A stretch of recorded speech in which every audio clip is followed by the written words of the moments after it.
dilakukan, oh itu pengelolaan loh gitu, bukan pembuangan, ya. Gitu. Ya, terus kemudian yang terakhir nih Pak, masalah pemantauan dan pelaporan. Jadi tetap Pak, penghasil limbah B3 wajib menyampaikan pelaporan kepada Menteri, ya, mengenai pengelolaan lanjut, baik itu yang sudah dikecualikan ataupun yang sudah ditetapkan produk samping. Ini tetap Pak, logbook-nya harus tetap ditulis, berapa setiap hari dihasilkan, dimanfaatkan berapa, pihak berapa, tetap diwajib laporkan. Ya Pak ya, ini sebagai evaluasi kami, oh ini ada limbah nih, sudah dikecualikan atau sudah ditetapkan produk samping, tetap dikelola. Intinya seperti itu. Nah, KLHK melalui Dirjen PSLB 3 wajib melakukan pemantauan terhadap pemenuhan persyaratan dan kewajiban, ya, yang tercantum dalam persetujuan penetapan atau produk samping. Jadi kami wajib nih, ketika sudah menerbitkan SK, wajib dipantau oleh KLHK melalui Dirjen. Sesuai nggak sih sebenarnya gitu? Itu harus dilakukan. Itu adalah tupoksinya izin kami untuk melakukan pemantauan melalui pengelolaan limbah B3. Ya. Kemudian, nah yang ketiga ini penting juga nih Pak, Menteri dapat mencabut penetapan sistem kecuali limbah B3 dan produk samping apabila penghasil tidak memenuhi persyaratan dan kewajiban yang ditetapkan. B. Ditemukan karakter limbah B3 pada limbah yang dikecualikan dari pengelolaan limbah B3. Ini, jadi intinya persyaratannya adalah, oke, pihak ketiga ya, silahkan dimanfaatkan. Tiba-tiba dibuang ke laut, misalnya gitu. Nah, itu udah, pasti akan cabut nih. Gitu. Ya. Atau SN-nya tadinya ini nih, ternyata SN-nya enggak lah, yang lain aja gitu, seperti itu. Sesuai, itu bisa dicabut juga. Gitu. Ya, jadi intinya, SK itu akan ada persyaratan, Pak. Ya, akan ada persyaratan, itu yang akan kita pantau. Seperti itu kan di sini. Mungkin itu Pak Alex ya, jadi lumayan agak panjang nih pemaparannya, tapi ini adalah konsultasi yang menarik sekali sebenarnya Pak Alex. Jadi beberapa perusahaan juga banyak yang menanyakan, tapi alhamdulillah nih dengan P10 2020 yang sudah diundangkan, kita ada ini barulah, jalan barulah istilahnya gitu kan, terutama buat perusahaan-perusahaan PLTU nih gitu kan yang menghasilkan limbah S akan lebih bukan mudah ya. Mungkin kalau saya sih ngomongnya lebih memungkinkan lah gitu ya Pak. Karena kenapa? Lebih ada harapan, lebih ada harapan. Kalau saya sih optimis Pak. Alhamdulillah. Saya optimis Pak gitu kan. Kenapa? Karena pertama ini jadi isunya isu nasional Pak. Ya, apalagi PSPLTU ini isunya isu nasional. Kemudian sudah pembahasannya juga bukan tingkat kami Pak, tingkatnya tingkat udah tinggi nih, tingkat presiden dibahasnya. Bagaimana sih jalan terbaik nih gitu kan seperti itu untuk limbah PS terutama gitu kan yang menjadi fokus hari ini. Nah, dengan adanya P10 ini sebenarnya sih kalau saya jadi penghasil limbah B3 seneng Pak seharusnya gitu kan. Jadi nggak usah wah ini nggak mau terima P10 nih, nggak usah diterbitkan. Ada beberapa yang kayak itu Pak gitu kan. Seperti itu. Tapi kalau saya sih lebih senang kenapa? Ada jalan yang bisa ditempuh nih gitu dengan lebih memungkinkan Pak gitu. Seperti itu kondisinya. Ya, mungkin sementara itu Pak Alex ya, dan Bapak sekalian, terima kasih. Ya. Baik, terima kasih Pak Budi atas paparannya yang sangat luar biasa sekali. Terima kasih. Bisa kita poin-poin yang sudah disampaikan dari Pak Budi itu misalnya mengenai perubahan ya Pak ya dari P55 menjadi P10. Kalau saya perhatikan P10 itu agak lebih komprehensif dibandingkan P55 sebelumnya. Dia membahas lebih detail. P55 kalau tidak salah belum ada by product Pak ya. Sekarang sudah ada by product, product sampling. Mungkin ada sedikit dijelaskan sedikit Pak, mungkin ada tadi sudah kita paparkan mengenai by product dan the listing. Mungkin kalau by product itu bedanya hanya dia menjadi produk, namun dia bisa dikomersilkan ya. Tapi kalau the listing tetap diolah, tapi dia tidak memenuhi standar atau bagaimana? Apa gimana Pak Budi itu kira-kira biar tidak bingung jadi peserta antara the listing dan by product, pengecualian dan by product. Ya, jadi bedanya Pak. Jadi pertama itu adalah inti yang utama adalah ketika dia dihasilkan dari satu integrasi Pak ya, by product nih ya, by product ini satu integrasi. Nah, si produk samping itu udah ada standar ya Pak. Itu yang utama sebenarnya. Ya. Jadi ketika dihasilkan kayak Play S nih, oh sudah ada standarnya nih, SNI-nya sebagai pozolan, itu sudah bisa dikategorikan sebagai produk sebetulnya. Ya, oh iya, ternyata kategorinya misalnya partikelnya sekian, ini sekian, itu sudah ada di by product. Cuman kan kita punya list nih di PP, dia sebagai limbah B3, makanya ada prosedur untuk menetapkan dulu sebagai produk samping. Itu sih sebenarnya. Bedanya seperti itu, Pak. Nah, kalau sebagai produk, udah nih, bukan limbah nih sekarang nih, produk. Ya. Nah, kalau produk kan harus beda dengan limbah nih, Pak. Nanti juga, nanti kan kalau misalnya Pak Dede mau nambahin ya Pak Dede ya, nanti ya. Sharing aja gitu ya. Jadi posisinya adalah harus ada perbedaan ketika dia sebagai produk atau dia sebagai limbah. Ya. Nah, makanya harus ada label nanti tuh gitu. Kalau dia sebagai produk, ada labelnya, Pak. Wajib itu. Nanti kalau misalnya dia curah ecer-ecer, misalnya, ini produk kok. Mana, nggak mungkin kok sama dengan limbah. Itu loh bedanya, Pak, nanti, Pak. Nah, itu bisa langsung digunakan. Ya, jadi ketika langsung digunakan. Gitu. Nggak ada treatment lain-lain, tidak ada. Langsung digunakan. Ya. Nah, kalau pengecualian, dia masih limbah nih, Pak. Limbah, tapi kategorinya dia bukan limbah B3 lagi. Makanya lepas semua persyaratan limbah B3. Persyaratan limbah B3 apa sih? Izin. Itu udah lepas, Pak, seperti itu. Nah, cuman untuk limbah non B3 itu kan tetap harus dikelola nih. Jadi sesuatu nih, misalnya gitu. Nah, itu standarnya adalah standar sesuatu itu, gitu, produk itu. Ya, Pak, itu bedanya seperti itu sih kondisinya. Baik, terima kasih Pak Budi atas pemaparannya yang sangat komprehensif sekali. Mungkin berikutnya kita akan membuka sesi tanya-jawab ya. Dari tiap sesi kita akan beri kesempatan untuk 3 peserta. Mungkin dari peserta yang ingin jawab, yang ingin memberikan pertanyaan bisa melalui chat maupun dari raise hand ya, dari partisipan biar bisa kita memberikan kesempatan. Ya, dipersilakan untuk peserta apabila ada yang ingin bertanya dari Pak Herman maupun Pak Budi. Ya, terima kasih dan Ya, Pak Zulkarnain, bagaimana Pak Zulkarnain? Ya, saya ada 2 pertanyaan, tapi ke Pak Herman, sebenarnya saya telat tadi, karena saya lagi dinas ke kebun nih, lagi keliling. Kemarin saya dikirimin apanya sama tim dari acara Zoom meeting ini, wah ini pas sekali gitu. Kebetulan saya mau tanya ke Pak Budi juga, apa kabar Pak Budi? Alhamdulillah sehat kayaknya, walaupun lagi WFH ya. Kemarin saya sempat ketemu Pak Budi waktu di Danau Toba bulan apa itu, waktu kita sosialisasi mengenai bagaimana pengurusan izin satu pintu di Parapat.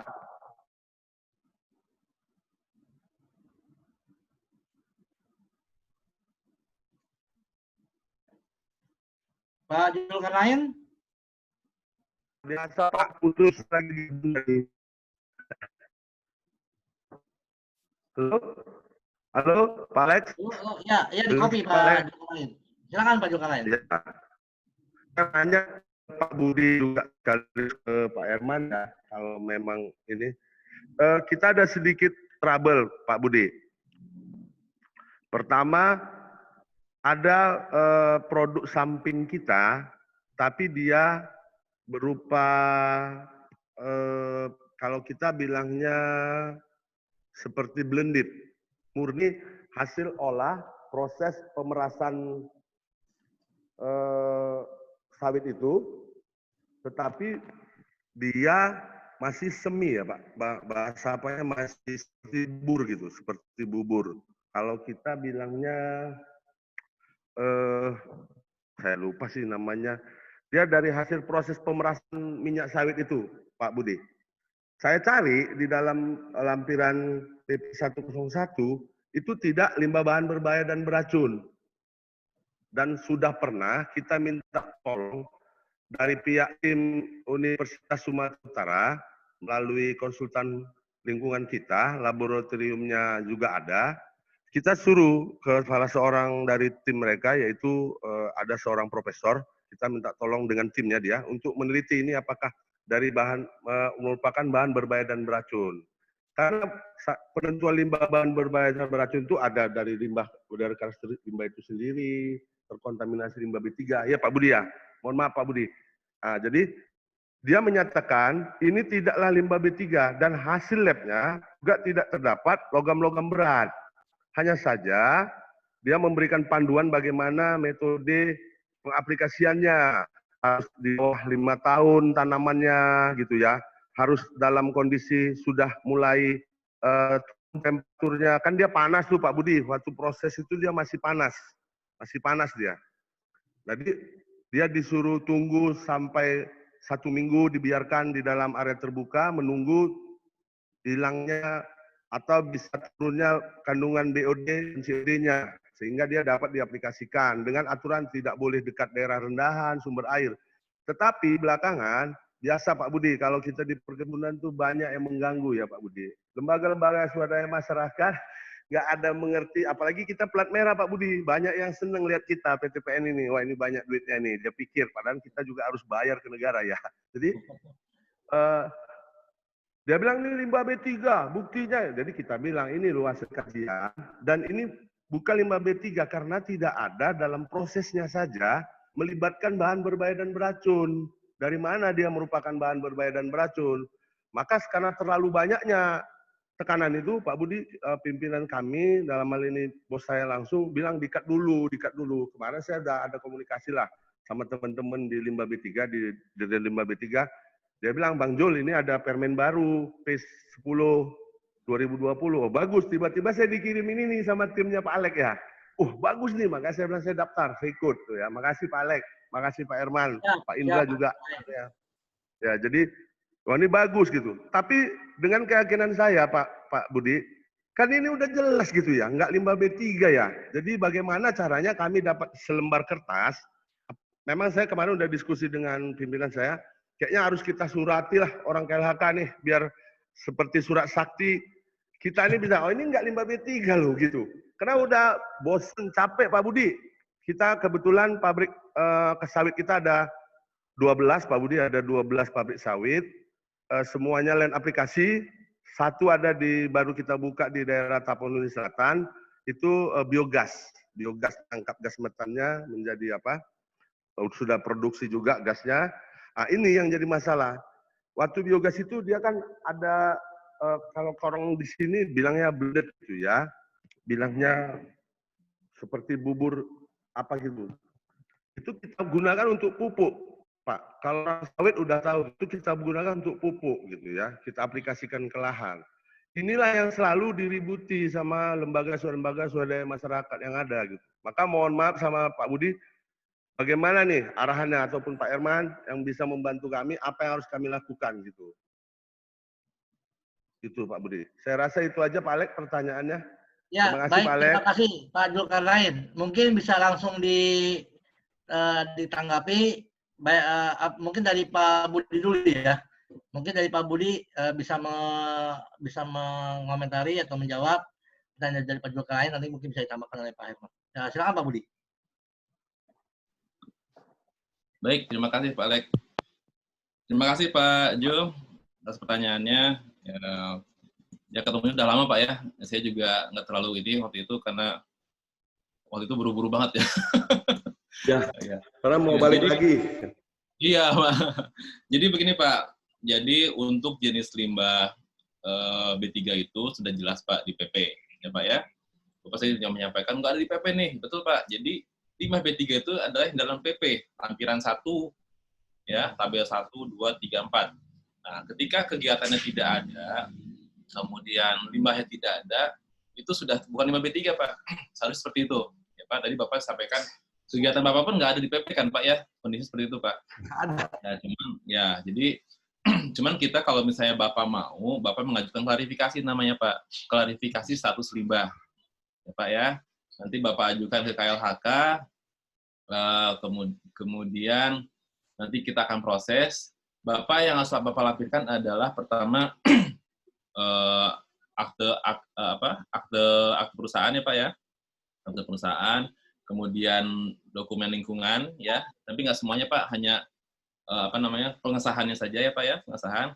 Kemudian Bapak sampaikan proses produksi Pak, proses produksi yang menghasilkan limbah tersebut, ya, Pak, seperti itu. Kemudian kalau Bapak sudah punya uji karakteristik, uji TCLP, silakan lampirkan Pak, ya Pak ya. Nanti kalau sudah punya uji ya Pak. Potong kalau belum ada Pak Herman. Nggak apa-apa Pak, disampaikan dulu saja, nanti kita coba evaluasi, perlu uji apa tidak Pak, ya kondisinya. Tapi kalau misalnya nanti perlu uji, nanti kita minta ke Bapak, seperti kondisinya Pak ya. Kemudian, biasa neraca berapa banyak segala macam Pak ya, seperti itu. Nah nanti Bapak kalau misalnya sudah menyampaikan permohonan, nanti kita undang Pak, kita rapatin gitu. Karena kan kita belum jelas nih, hanya by surat saja, wah dihasilkan seperti apa, proses seperti apa. Nanti kita undang Bapak untuk mengevaluasi permohonan Bapak. Seperti itu Pak. Jadi kita hanya untuk meyakinkan bahwa oke nih tidak ada dalam list, tetapi yakin nih tidak ada kriteria kategori limbah B3 dalam limbahnya Bapak. Itu aja sih Pak. Ya Pak, nanti gimana ya, saya menyampaikan, ada ini Pak, leaflet dan prosedurnya Pak, saya sampaikan di mana ya nanti ya? Atau ke Pak Alex ya nanti sampaikan Pak ya? Ya, nanti bisa kita bantu Pak Jol nanti. Ya, kirim ke Pak Alex, bisa ke email saya Pak Alex. Siap, Oke, baik. Nanti ada leafletnya Pak, Bapak ikuti saja kemana tujuannya dan segala macam Pak ya. Siap. Ya, oke, baik. itu Pak. Baik, makasih Pak Budi. Budi. Mohon maaf Pak Alex. Jadi katanya Bapak kan punya 12 ini ya, pabrik Pak ya? Jadi permohonan klarifikasi ini Pak, mohon maaf tidak bisa buat keseluruhan Pak, jadi masing-masing penghasil Pak. Ya Pak ya? Ya, oke. Ya, makasih Pak Alex. Baik, Pak Budi. Berikutnya ada pertanyaan juga dari peserta Pak Soehartono. Bagaimana PLS yang bukan dari PLTU? Apakah bisa juga untuk delisting yang dari boiler yang menghasilkan steam? Apa juga bisa masuk pengecualian? Kemudian yang kedua, mohon informasi lab yang bisa melakukan uji subkrodis. Nah, ini dari Pak Soehartono. Pak Soehartono ini dari perusahaan BMJ ya? Apa dari mana? Pak Soehartono. BMJ. Ya mungkin Pak Bukit Muria Jaya bisa memberikan jawaban bahwa fly ash yang bukan dari PLTU tapi dari boiler proses steam. Ya, silakan Pak Budi. Baik Pak Alex. Terima kasih Pak Soehartono dari BMJ ya, Karawang ya Pak ya. Ya. Jadi tadi dari pemaparan saya Pak sudah disampaikan bahwa kriteria untuk pengecualian ini diperbolehkan asalkan dia di tabel 3 dan 4. Itu boleh silahkan ya Pak ya. Nah, cuman sekarang ada yang dikhususkan Pak untuk TBP tertentu, yaitu tadi 4 tadi, PLS, PLTU, ini seperti itu untuk PLS. Nah, untuk PLS yang lain, ya berarti harus prosedurnya yang prosedur 1. Bisa tetap diajukan pengecualian, tapi nanti harus ada kerangka acuan. Kenapa? Karena kita belum punya Pak data-data PLS dari selain PLTU. Itu sebenarnya scientific base-nya kita punya waktu itu, pada saat penyusunan Permen P10 ini, kita punya scientific base dari PLTU PLS-nya, tetapi dari yang lain nggak ada, makanya oke deh, kita prosedur 2 boleh untuk PLS PLTU saja nih, tetapi untuk yang lain, silahkan Pak, masih bisa, tapi prosedurnya memang harus menggunakan prosedur 1 tadi, yang dengan kerangka acuan. Nah, nanti di situ akan dievaluasi bagaimana sih karakteristik dan segala macamnya dari PLS selain PLTU. Itu Pak. Jadi bisa Pak ya, bisa mengajukan, tapi dengan prosedur yang 1 Pak. Itu kondisinya Pak. Nah, kemudian untuk lab itu yang paling banyak sekarang digunakan UGM Pak, untuk Supronis. Ya. Untuk Supronis UGM, tetapi sebenarnya IPB dan ITB bisa gitu. Ya, nanti mungkin bisa dikontak saja Pak, ITB itu bisa, tetapi dia lama karena kan dia sambil studi ya, yang setahu saya gitu kan ya, makanya kebanyakan di UGM sih saat ini untuk Supronis Pak. Itu Pak Alex, Pak. Baik, ya terima kasih Pak Budi. Bagaimana Pak Soehartono, sudah jelas ya apa yang dijelaskan oleh Pak Budi. Kemudian ada pertanyaan yang berikutnya Pak Budi dari Pak Supriyanto. Pak Supriyanto ini dari perusahaan mana ya? Halo di kopi Pak Supriyanto. Halo Pak. Halo. Ya, dari mana Bapak? Saya dari ini Pak, tetangganya PDB, Python Unit 5 dan 6. Oh ya, silakan Pak. Silakan tanyakan langsung Pak, Pak Budi Pak. Oh langsung ya. Oke, Ya, terima kasih Pak Alex dan juga Pak Budi, mohon izin untuk ini. Sedikit memperjelas saja. Kebetulan kata tetangga kami, unit 1-2 katanya sudah, info yang kami dapat itu sudah mendapatkan izin untuk PLS sebagai produk. Mungkin yang kami perlu tanyakan seperti yang saya tulis tadi, mungkin ada kewajiban lain Pak untuk jika sudah mendapatkan SK itu, misalnya ketentuan untuk tadi Pak Budi sudah menjelaskan merek. Kalau merek harus ke daftar kemana, Dirjen Kementerian Perdagangan ataukah Kementerian Industrian, itu ke Dirjen Direktorat Jenderal yang mana? Itu mungkin perlu disampaikan juga dalam forum ini. Yang kedua, persyaratan untuk pihak yang akan memanfaatkan bila PLS kita sudah menjadikan produk samping. Misalnya apakah semua orang bisa, ataukah harus terikat dengan ya kita bikin MOU atau sebagainya? Mungkin itu bisa diperjelas. Mungkin dari saya itu Pak, sebelum nanti mungkin ada pertanyaan dari rekan-rekan lain. Kebetulan ini juga yang ikut ada dari Python unit 78, Bu Rukmi mungkin ini akan sedikit menambah.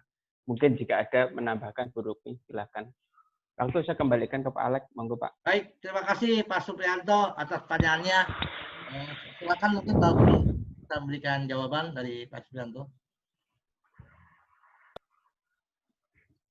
Baik, terima kasih Pak Alex. Pak Supri, terima kasih atas pertanyaannya.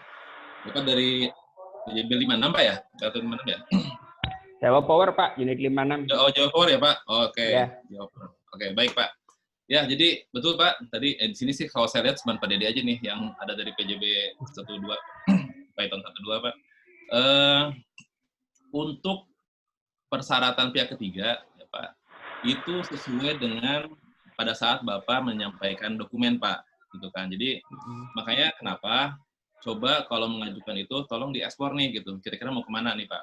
Seperti itu. Itu akan kita ikat Pak, terus terang. Tapi intinya kalau bisa sih berbadan usaha atau bukan perorangan Pak. Kenapa? Karena nanti Bapak akan sulit untuk pencatatan Pak. Misalnya Bapak ke masyarakat nih ke RT 1, misalnya 2, misalnya gitu ya. Gitu. Ya sebenarnya tidak masalah, asal dicatat Pak. Tapi intinya pada saat Bapak evaluasi, pada saat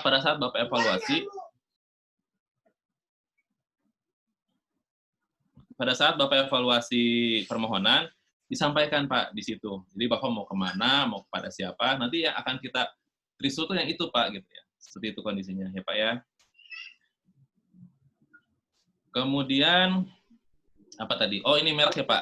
Untuk merek. Ya, jadi kalau untuk judul ya merek itu terserah Bapak, silahkan mau pakai apa, mau apalah, kayak misalnya kan misalnya Rinso, nah itu kan merek dagang Pak ya. Bapak silahkan Bapak yang create itu. Nah, itu nanti disampaikan pada saat Bapak menyampaikan permohonan Pak. Ya. Nah, nanti kalau kita setujuin oke nih ditetapkan sebagai produk samping, nanti akan kita sampaikan ke kementerian yang terkait Pak. Kita akan suratin itu rekomendasinya. Ya Pak ya. Jadi nanti setelah kita tetapkan, kita sampaikan surat ke kementerian. Kalau kemarin sih ke perdagangan, Pak. Perdagangan kita suratin agar membuat registrasi merek dagang, itu kan, ke perusahaan yang sudah ditetapkan sebagai produk samping. Itu Pak. Jadi nanti kementerian sih setahu saya sekarang ini yang kita lakukan pada PJB itu ke perdagangan Pak untuk PS-nya. Nah, tadi saya nggak tahu nih sampai sejauh mana karena saya juga belum dapat update dari PJB-nya.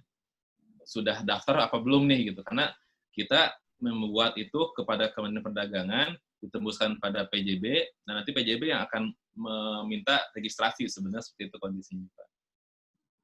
Itu mungkin ini dari saya Pak. Terima kasih Pak. Baik, terima kasih Pak Budi.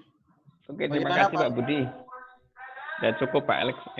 Oke, terima kasih Pak Suprianto. Mungkin bisa sharing juga dari teman-teman PJB Pak yang sudah mendapatkan pertama kalinya ini kan. Mungkin dari Pak Dede atau yang mana? Ya boleh jika berkenan dari Pak Dede atau dari PJB Python yang lainnya bisa sharing mengenai produk. Baik Pak. Silakan Pak. Ngomong itu.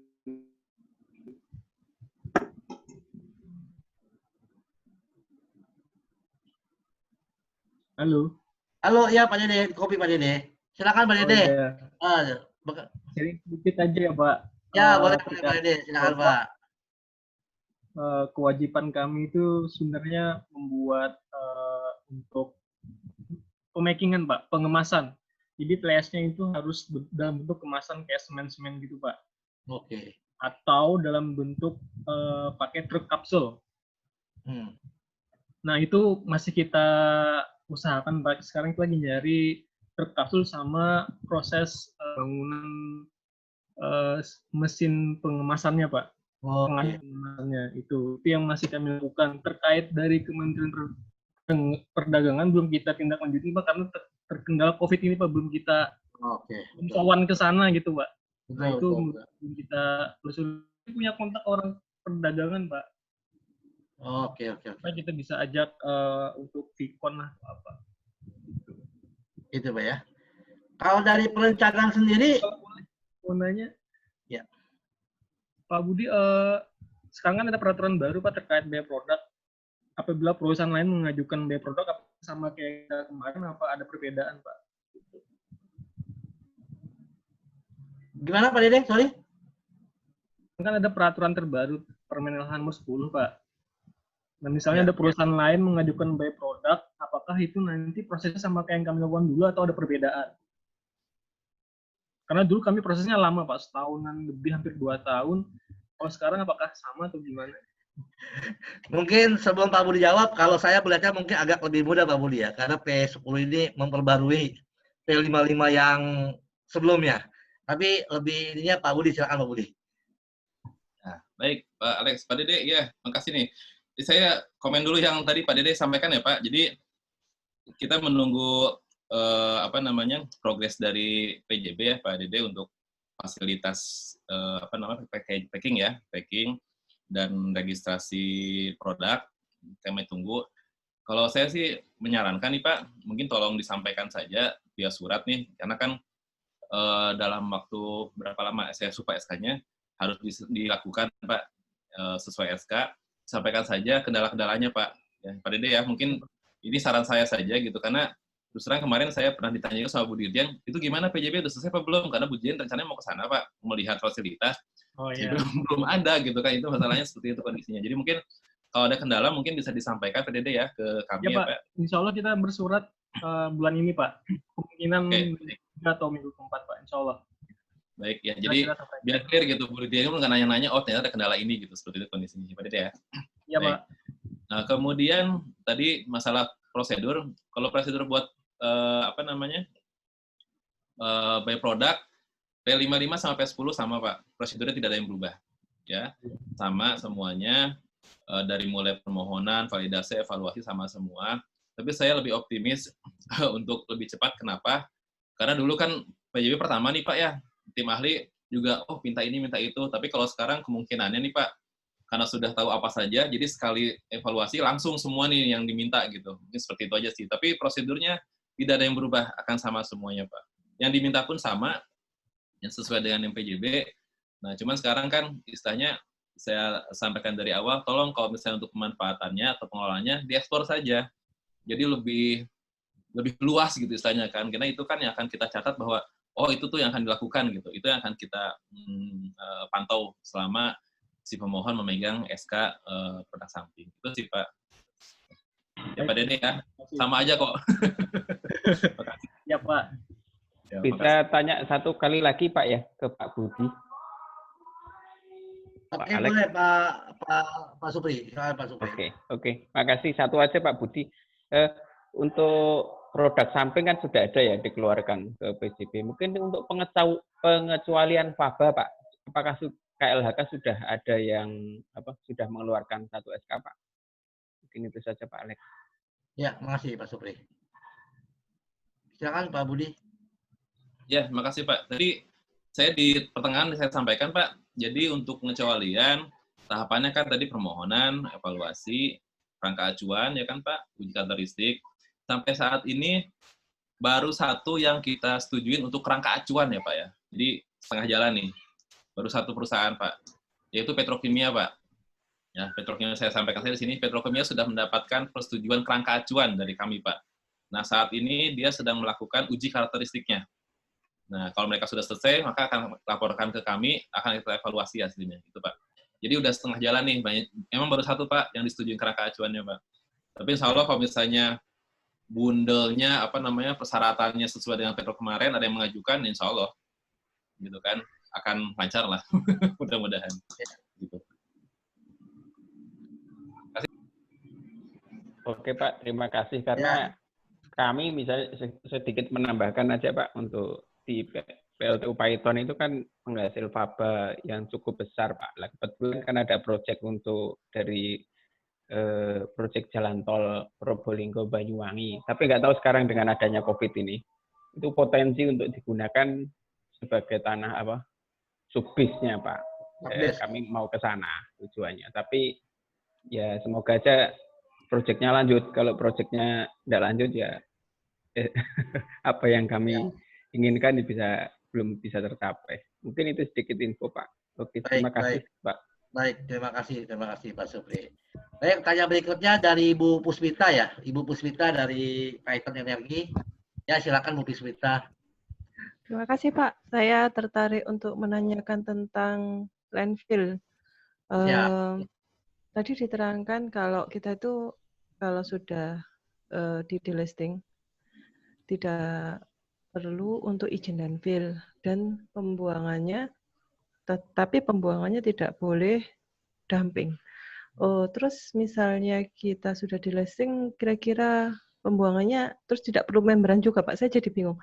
Ini kita bikin landfill-nya seperti apa gitu maksud saya.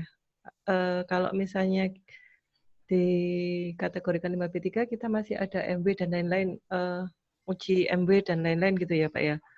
Dan kita harus melaporkan. Nah kalau misalnya seperti ini kita tetap bisa buang, ditentukan tempatnya, tidak perlu izin. Nah model landfill-nya seperti apa yang kira-kira bisa diterima gitu Pak. Terima kasih.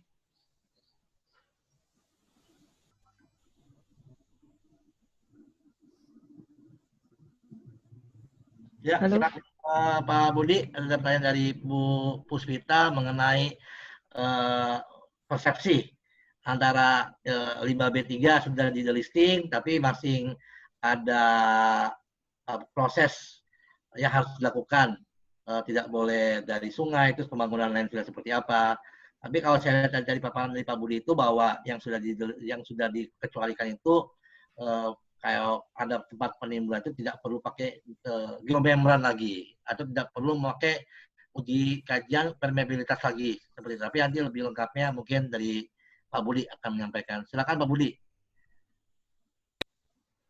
Baik, terima kasih Pak Alex, Bu Puspita. Ya, jadi nanti mungkin bisa dilihat lagi slide-nya Bu ya. Jadi pertama adalah membedakan antara penyimpanan sementara ya TPS dengan penimbunan. Ya, Pak. Tadi kalau misalnya TPS itu kan kita tidak hanya gudang nih penyimpanan tuh, ya kan? Jadi bisa penempatan penempatan biasa gitu kan. Nah itu tidak usah lagi adanya membran segala macam Pak. Itu kondisi di penempatan Pak ya. Nah kalau landfill, dan dinamakan landfill itu adalah sesuai dengan persyaratan Pak. Dengan persyaratan nih, namanya landfill nih, karena landfill itu adalah buat seterusnya, bukan sementara ya Pak. Gitu seperti itu. Jadi persyaratan landfill itu sudah jelas. Oh, kalau landfill itu adalah persyaratannya ABCD, ada layer segala macam. Nah, Ibu nanti kalau misalnya mau menyimpan di landfill atau membuang di landfill, nggak usah ada izinnya Pak di landfill itu, silahkan. Tapi nanti tetap catat bahwa, misalnya nih, Python kalau nggak salah punya Python berapa ya? PJB 7 ya? 9 ya yang punya landfill tuh ya? Saya lupa yang di Python itu. Nah, itu tidak usah ada izinnya untuk membuang ke landfill tersebut, Bu. Itu. Jadi bukan teknisnya, Bu ya. Kalau landfill kan membedakan penyimpanan dengan landfill. Yang dinamakan landfill itu adalah sesuai dengan persyaratan yang ada. Nah, tetapi untuk membuangnya, ya untuk melandfillkannya itu tidak usah ada izinnya, Bu. Itu loh, Bu. Seperti itu. Jadi bukan persyaratan landfillnya, Bu ya, tetapi membuang di landfill itu nggak usah ada izinnya gitu. Maksudnya seperti itu, Bu. Ya. Oh, jadi untuk ketentuan landfill-nya tetap sama ya, Pak? Tetap ada membran. Karena itu namanya landfill, Bu. Ya, landfill ya, Bu. Jadi nanti, seperti itu kondisinya. Oke, Pak. Terima kasih. Ya, baik. Baik, terima kasih Pak Budi atas penjelasannya. Mungkin ada lagi dari peserta lain ingin menambahkan atau ingin bertanya mengenai baik itu proses pengecualian maupun proses by product. Namun sebelum saya kembali ke pertanyaan lagi Pak Budi untuk by product ini, berarti by product ini sedikit membantu ya. Kalau PJB Python itu sudah melakukan Ponzola, dia sudah sukses di situ untuk izinnya ya sebagai bahan baku semen. Bagaimana dengan kesempatan produk-produk lainnya yang dari Fly Ash misalnya? Apa bisa untuk ready mix, untuk semen mortar atau untuk subbase? Misalnya subbase itu untuk dijadiin produk subbase mereka atau timbunan mereka untuk bekerja sama dengan PUPR setempat gitu. Karena kan permasalahan dari kawan-kawan perusahaan ini baik Fly Ash yang PLTU maupun non PLTU ini kesulitannya mereka mempunyai izin pemanfaatan, mereka sudah melakukan upaya untuk pemanfaatan, tapi daya serapnya itu sangat-sangat minim dan sangat-sangat terbatas. Ya, ujung-ujungnya mereka harus ke pihak tiga. Ke pihak tiga itu cost-nya sangat besar gitu. Sedangkan dari mereka juga harapan pada saat ingin melakukan suatu pemanfaatan yang ke suatu produk, atau itu paving block, batako, atau itu road base, mereka berharap sekali untuk bisa melakukan itu di luar lingkungan perusahaan itu. Itu bagaimana dengan byproduct sendiri nih? Apakah bisa menjawab dari kendala-kendala perusahaan tersebut, Pak Budi? Silakan Pak Budi. Baik, Pak. Terima kasih ya. Jadi intinya sih seperti ini, Pak ya. Kalau saya mau menjelaskan, intinya adalah bagaimana Bapak, Ibu sekalian mengelola limbah ya, Pak ya. Ini seperti itu, Pak. Bapak hasilkan limbah, Bapak mengelola limbah. Nah, sekarang kan kebanyakan ini teman-teman perusahaan tuh ketika dia, oh limbah B3 nih gitu kan, akan terngiang bahwa, oh izinnya susah nih Pak, seperti itu. Ya, karena harus dilakukan perizinan. Itulah aturan yang ada di Indonesia ini ya Pak, gitu. PP 101/2014. Jadi semua pengelolaan limbah B3 sudah izinnya. Nah, other way adalah adanya pengecualian dan produk samping. Ya, ketika dia sudah memperoleh proses produk samping, ditetapkan produk samping, silakan itu bisa dikelola sebagai produk gitu. Produk. Jadi Bapak sampaikan subbase. Ya, itu adalah bahan bakunya untuk subbase. Silakan. Ya, tadi Pak Supri juga menyampaikan sedikit adanya akan ada jalan tol ya Pak ya, Probolinggo nih Pak. Itu Bapak silakan join saja dengan PUPR. Silakan. Ini bahan baku saya PS bisa digunakan. Itu bisa Pak, itu akan menyerap, insya Allah akan banyak kalau untuk jalan tol segala macam itu. Insya Allah akan banyak. Seperti itu. Jadi silakan, makanya saya bilang ketika pengajuan ekspor saja, silakan mau menjadi apa. Gitu kan. Ini produk saya sebagai bahan baku ini, produk saya sebagai baku ini, silakan dieksplor. Nah, tetapi ini harus disampaikan pada saat pembahasan. Itu intinya. Jadi kita tahu nih, oh untuk ini silakan. Nah, itu nanti akan kita record untuk sebagai pelaporan dan pemantauan kita. Gitu Pak. Jadi ekspor saja silakan gitu untuk sebanyak-banyaknya bisa terserap. Itu sih Pak intinya Pak. Gitu. Baik Pak Budi. Berarti untuk kegiatan byproduct itu tidak dibatasi Pak ya, tidak dibatasi hanya sebatas ponzola atau sebatas papin, tapi memang benar-benar itu sangat terbuka lebar menjadi suatu byproduct. Tapi mesti yang sudah ada SNI-nya ya Pak Budi ya. Betul tidak Pak? Ya, jadi kalau ini Pak, kalau byproduct kan harus ada SNI-nya dulu. Sebagai fly ash-nya ada SNI-nya nih, sebagai pozolan misalnya itu Pak ya. SNI sebagai pola kayak PJB nih, kayak Python 1.2. Dia SNI-nya adalah SNI pozolan. Nah, ketika dia sudah ada SNI-nya, silahkan dimanfaatkan. Nah, nanti hasil pemanfaatnya ada standar dong gitu kan. Ya kayak jalan ada standarnya dari PUPR gitu kan. Seperti itu. Batako ada standarnya, semen ada standarnya. Silakan. Tapi itu akan terbuka lebar, Pak. Kenapa? Karena begini. Ketika dia sebagai 5B3, pertama pengangkutan. Waduh, ini banyak yang mengeluh Pak mengenai pengangkutan, izin dan segala macamnya. Yang kedua, pihak ketiganya harus ada izin. Harus ada izin nih. Ini silakan saja. PUPR nggak punya izin loh Pak untuk ini, tapi dia punya namanya perjanjian tiga menteri, nah itu untuk mengelola itu. Tapi nggak punya izin dia, silakan digunakan seperti itu, ya. Jadi silakan saja Bapak ekspor apa yang akan Bapak lakukan dengan produk PS Bapak. Nah itu harus sudah tercatat dalam dokumen, nanti kita evaluasi oleh tim ahli. Itu sih Pak. Betul. Terima kasih. Jadi intinya saya lihat itu adalah semua itu kembali di perencanaan awal Pak ya. Kita mau kemana, apa yang mau kita lakukan.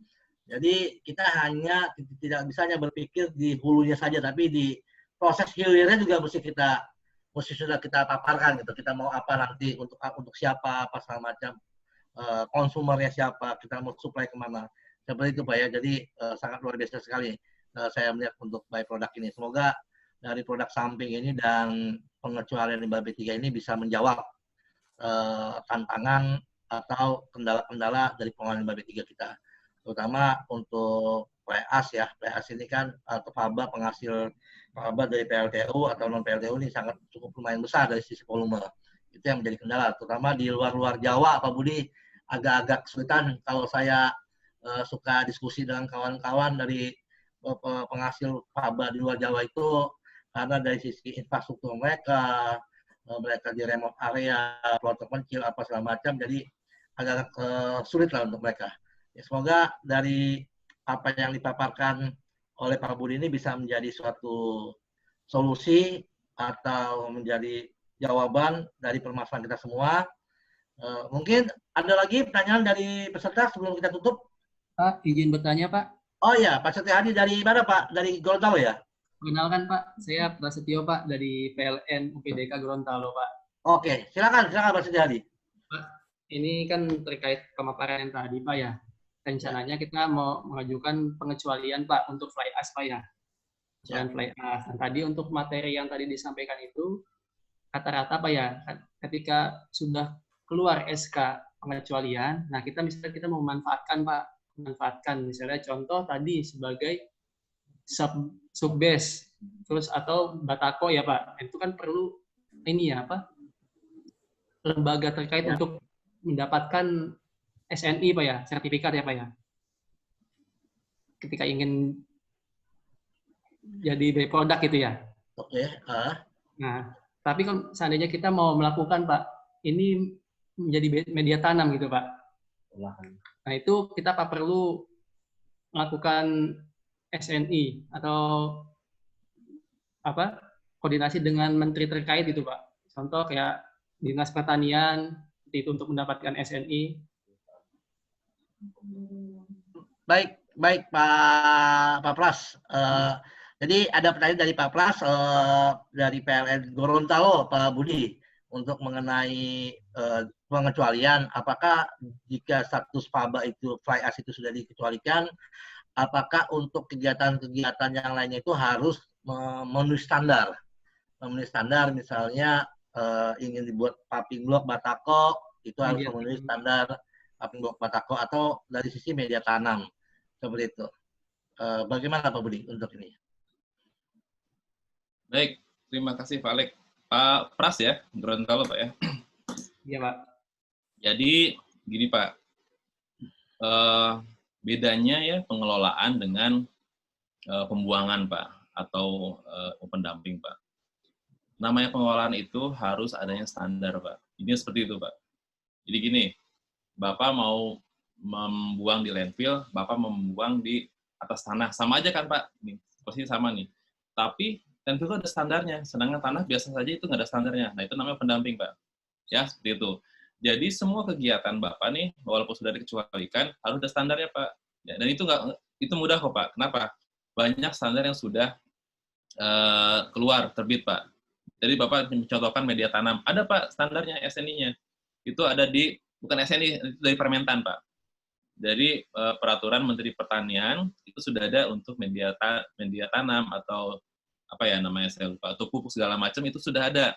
Ya, itu yang bedakan Pak. Jadi Bapak menabur di tanah ya, asal, dengan Bapak menabur di tanah sebagai pupuk, ada SNI-nya, itu akan lain Pak. Padahal ya intinya sih, dalam kutip ya sama di situ gitu kan, media juga. Tetapi Bapak kalau misalnya ada teknisnya, SNI itu adalah pengelolaan Pak. Ini seperti itu Pak. Ya Pak. Jadi semua namanya pengelolaan akan ada standar yang diacu Pak. Itu kondisinya Pak. Atau tadi Bapak bilang misalnya belum ada standar nih, yang lain-lain ya. Karena tadi kalau Bapak bilang media tanam segala macam itu sudah ada standarnya Pak. Atau misalnya Bapak ada teknologi yang lain, Bapak kaji tuh sama sama perguruan tinggi itu seperti apa, silahkan Pak. Nanti ajukan ke kami. Itu bisa nggak sih gitu untuk dijadikan pemanfaatan. Itu Pak intinya Pak ya. Itu membedakan antara pembuangan dan pengelolaan Pak, seperti itu. Ya. Baik Pak Budi, terima kasih atas laporannya. Cukup ya Pak Prasetyo atas jawaban dari Pak Budi. Cukup Pak. Ya baik, jadi dapat disimpulkan dari Pak Budi antara perbedaan pengelolaan dan pembuangan Pak Budi. Memang betul, kalau antara pengelolaan dan pembuangan. Kalau pengelolaan itu wajib ada standar ya Pak. Ya namanya harus diolah, harus ada ukurannya, parameternya. Tapi kecuali kalau membuang itu ya tidak perlu ada standar ya seperti itu. Ya, terima kasih Pak Budi atas jawabannya. Baik, Bapak-Bapak Ibu sekalian, ada lagi yang ingin tanyakan? Saya rasa waktu sudah hampir habis, sudah hampir 120 menit lebih kita diskusi. Mungkin dari poin-poin yang kita paparkan dari awal sampai akhir, bahwa adanya Permen P10 tahun 2020 ini mengenai penetapan status limbah B3, semoga bisa menjawab, bisa membantu perusahaan-perusahaan dalam menyelesaikan permasalahan pengelolaan limbah B3 di lingkungan internal perusahaan. Dan di P10 ini juga lebih komprehensif, terutama yang tadi disampaikan oleh Pak Budi sendiri mengenai adanya LB3 prosedur tertentu, yang dimana ada suatu prosedur yang dihilangkan, misalnya contoh sidang kerangka acuan. Sidang kerangka acuan itu jujur membutuhkan waktu cukup yang sangat luar biasa juga gitu dari sisi dokumen apa segala macam. Yang kalau untuk fly ash dari PLTU terutama jika memangnya dia untuk jalur khusus dengan kata lain adalah proses delistingnya tidak memerlukan kerangka acuan, jadi langsung ke uji karakteristik. Uji karakteristik langsung dimajukan untuk disidangkan hasil uji tersebut. Saya rasa ini adalah suatu pemangkasan dari suatu proses yang cukup luar biasa kalau saya lihat dari P10 ini dibandingkan dengan P55 tahun 2015 pada waktu dulu. Mungkin itu yang bisa kita ambil. Semoga sharing diskusi pada hari ini bisa menjadi manfaat buat kita semua, bisa bekal kita untuk menyelesaikan masalah-masalah pengolahan limbah B3 di lingkungan perusahaan kita. Pertama saya ucapkan terima kasih Pak Budi. Mungkin ada panitia, ada sesi foto bersama. Ya, ada foto, ada. Ya, para peserta mohon untuk diizin untuk dibuka. Membuka kameranya, kita foto bersama Pak untuk sebagai album kenangan.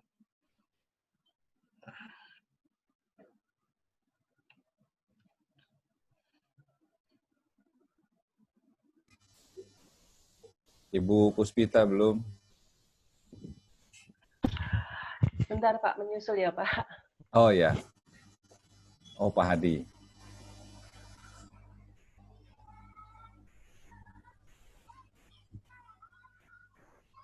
Halo Pak Prasetyo. Baru kenal muka kita. Iya Pak. Salam buat Pak Gatut ya. Iya Pak. Kebetulan beliau sedang ke PLTU Pak, jadi nggak bisa. Iya, WA saya dia. Izin. Oh, masih ada yang belum buka videonya.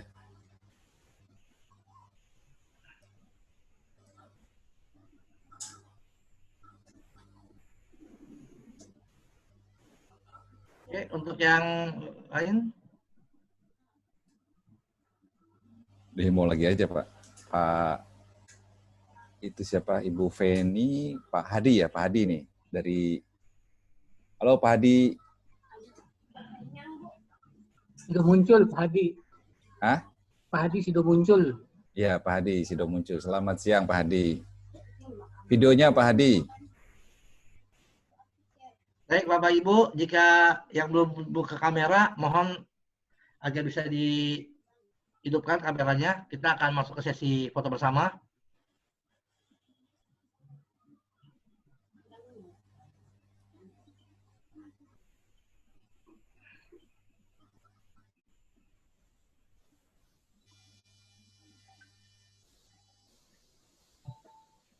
Pak Miftahul dari mana ya Pak Miftahul? Tayangan mana Pak?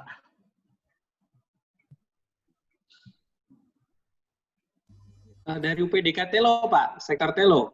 Oh Telo, siap Pak. Mantap Pak. Ya. Pak.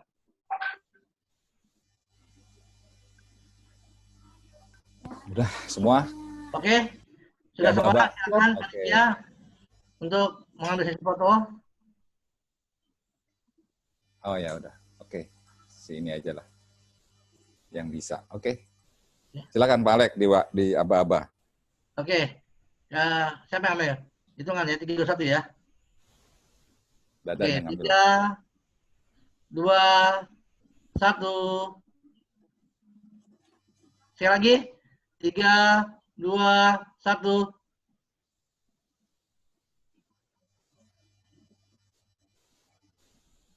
Ada baru gabung tuh Pak Hadi. Pak Hadi Hartojo.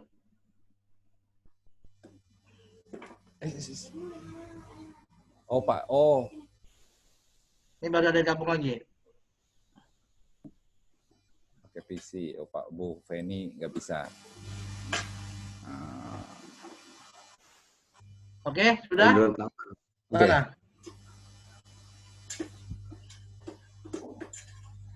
Sudah ya, Bu Dewi? Sudah disini fotonya. Baik, terima kasih Bapak Ibu sekalian. Saya Alex Fatahillah sebagai moderator dan ada Pak Raden Budi Setiadi sebagai narasumber dari Kementerian KLHK dan Pak Herman pada hari ini telah memaparkan beberapa paparan mengenai tantangan pengelolaan limbah B3, delisting dan byproduct. Saya rasa sekian dari kami atas nama panitia mengucapkan banyak terima kasih. Semoga acara ini bisa bermanfaat buat kita semua dan sampai ketemu di sesi berikutnya. Terima kasih. Wassalamualaikum warahmatullahi wabarakatuh. Waalaikumsalam warahmatullahi wabarakatuh. Terima kasih Pak Budi. Pak Budi, terima kasih Pak. Terima kasih Pak Alek, Pak Herman. Terima kasih semuanya. Assalamualaikum. Waalaikumsalam.